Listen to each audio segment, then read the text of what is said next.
শুরু হয়েছে নতুন বছর, আর নতুন বছরের শুরুর সাথে সাথেই রাজ্য সরকারের তরফে এলো কিন্তু বড় ধরনের একটা খুশির খবর। সরকারের তরফে নতুন ঘোষণা অনুযায়ী খুব শীঘ্রই বাড়তে চলেছে পশ্চিমবঙ্গ পুলিশ এবং কলকাতা পুলিশে কর্মরত সিভিক ভলেন্টিয়ারদের বোনাস। সাথে বাকি থাকা পুজোর বোনাসও কিন্তু মিটিয়ে দেওয়া হবে। নবান্নের তরফে বিজ্ঞপ্তি জারি করে মমতা ব্যানার্জি জানিয়ে দিয়েছেন, এবার থেকে পশ্চিমবঙ্গ পুলিশের অধীনস্থ সিভিক ভলেন্টিয়াররা কলকাতা পুলিশের অধীনস্থ সিভিক ভলেন্টিয়ারদের হারেই বোনাস পাবেন, অর্থাৎ 5,300 টাকা বোনাস কিন্তু পাবেন।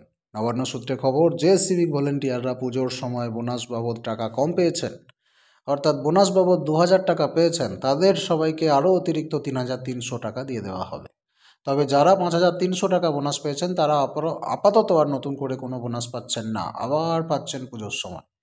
তবে ওয়েস্ট বেঙ্গল পুলিশ আর কলকাতা পুলিশের পুজোর বোনাসটা সমান করে দেওয়া হলো। যাদের কম ছিল তাদেরকে বাড়িয়ে দেওয়া হলো, আর যাদের 5,300 টাকা ছিল তাদের কিন্তু কিছুই পরিবর্তন হলো না। এটা কিন্তু একটা গুড নিউজ।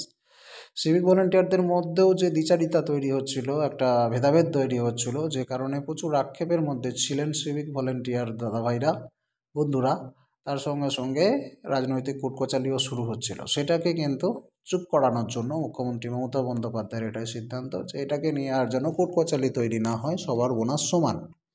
তার সঙ্গে সঙ্গে যারা বকেয়া বোনাস যাদের বাকি আছে 3,300 টাকা বোনাসও কিন্তু মিটিয়ে দেওয়া হবে। দর্শক, এই খবরটি কেমন লাগলো অবশ্যই কমেন্ট করে জানাবেন। ভিডিওটিকে শেয়ার করে সকলকে জানতেও সাহায্য করবেন।